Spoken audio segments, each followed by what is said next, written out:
میں آپ حضرات سے یہ گزارش کرنا چاہتا ہوں کہ الحمدللہ مجھے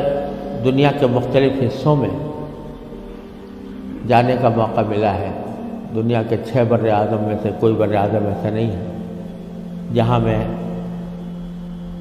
حاضر نہ ہوا ہوں،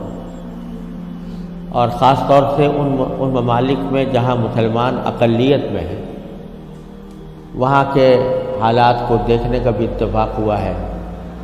وہاں کے مسلمان بھائیوں اور بہنوں سے خطاب کا بھی موقع ملا ہے، ان کے مسائل سے بھی فی الجملہ الحمدللہ واقفیت حاصل ہوئی ہے۔ لیکن اس تمام تجربے اور مشاہدے کے نتیجے میں جو بات میں سمجھتا ہوں وہ یہ ہے کہ جن ممالک میں مسلمان اقلیت میں ہیں، وہاں ان کا سب سے بڑا مسئلہ، جسے موت و حیات کا مسئلہ کہنا چاہیے، وہ اپنے نئی نسل اور بچوں کی تعلیم و تربیت کا مسئلہ ہے۔ اس سے بڑا کوئی اور مسئلہ نہیں۔ اور یہ مسئلہ الحمدللہ مختلف جگہوں پر مدارس کے قیام کے ذریعے، مکاتب کے قیام کے ذریعے اور اسلامی اسکولوں کے قیام کے ذریعے ان کو حل کرنے کی کوشش کی جا رہی ہے۔ لیکن اب بھی جو ضرورت ہے، اس ضرورت کے حساب سے اگر دیکھا جائے تو شاید ابھی 1% بھی کام نہیں ہوا۔ اور یہ ایک ایسا مسئلہ ہے جس کو میں موت و حیات کا مسئلہ سمجھتا ہوں، اور آپ نے تو اس کا زیادہ بہتر طریقے سے مشاہدہ کیا ہوگا، لیکن میں آپ کو خود اپنا تجربہ بتاتا ہوں کہ سن 1978 میں، یعنی آج سے تقریباً 38 سال پہلے مجھے سب سے پہلے امریکہ جانے کا اتفاق ہوا۔ اس وقت سن 1978 میں سب سے پہلے میں امریکہ گیا تھا، اور ایک مسلمان تنظیم کی دعوت پر گیا تھا۔ مسلمان تنظیم کا اس وقت بہت سی مسلمان تنظیموں کا ایک وفاق تھا جس نے ہمیں دعوت دی تھی۔ تو جب میں اس تنظیم میں پہنچا اور اس کا سالانہ کنونشن تھا، اس میں حاضری ہوئی، تو سب سے پہلے تو میں یہ دیکھ کر حیران رہ گیا کہ جب شام کو دعوت کا اہتمام کیا گیا تو اس میں کہیں دور دور حاضرین کے اندر اسلام اور دین کا کوئی شائبہ نظر نہیں آتا۔ خواتین اور نوجوان لڑکیاں وہ مردوں کے ساتھ اور نیم برہنہ لباس میں بیٹھی ہوئی تھی، اور پھر اعلان یہ کیا گیا کہ اگر کسی کو حلال کو کھانا کھانا ہو تو مچھلی استعمال کریں، جس کا مطلب یہ تھا کہ کھانے میں حلال کا بھی کوئی فکر نہیں تھی۔ وہاں بیٹھنا مشکل ہو گیا، ہم لوگ کہیں الگ چلے گئے۔ اس کے بعد معلوم ہوا کہ ایک رقص و سرود کی زبردست محفل منعقد ہوئی۔ ایک بوٹنگ کا پروگرام تھا، اس بوٹنگ کے پروگرام میں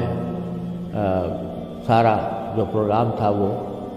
رقص و سرود کی محفل میں گم ہو کر رہ گیا۔ یہ سارے نظارے دیکھنے کے بعد جب مسلمان تنظیم جس نے دعوت دی تھی اس کے سربراہ سے میں نے شکوہ کیا کہ بھائی آپ نے مسلمان تنظیم ہے اور اس میں کہیں دور دور بھی کوئی شائبہ دین کا نظر نہیں آتا، تو آپ کیا کرتے ہیں، کس وجہ سے آپ نے یہ اجتماع منعقد کیا؟ تو وہ لبنانی تھے وہ صاحب جن سے میں نے شکوہ کیا، تو اس کے جواب میں ان کی آنکھوں میں آنسو آنے لگے اور کہنے لگے مولانا آپ صحیح کہتے ہیں،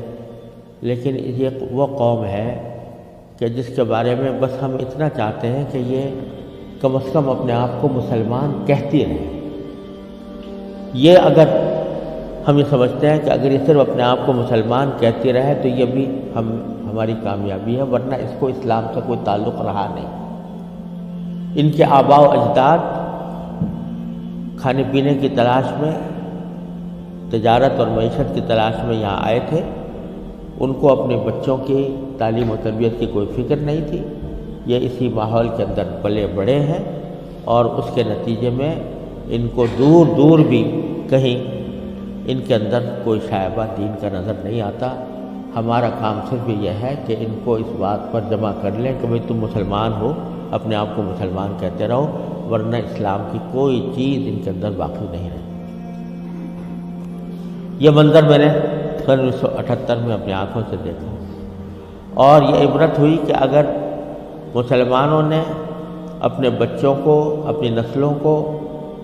صحیح تعلیم و تربیت دینے کی طرف توجہ نہ دی تو اللہ بچائے یہ اس بات کی کا اندیشہ ہے کہ اللہ بچائے جو آنے والی نسلیں ہیں وہ اللہ بچائے مرتد نہ ہو جائے۔ اور اگر خدا نہ کرے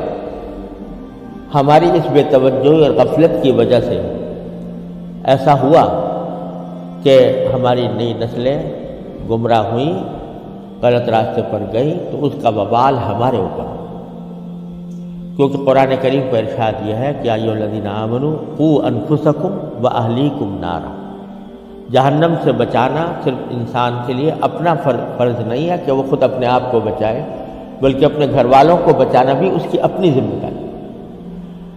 اور یہ بڑی شرم کی بات ہوگی کہ ہمارے آباء و اجداد نے ہمیں اللہ تعالیٰ کے فضل و کرم سے ایمان اور اسلام کی دولت ورثے میں عطا فرمائی، اور ہم اپنی اولاد کو اللہ بچائے غلط راستے کے اوپر ڈالنے کے ذمہ دار بنے۔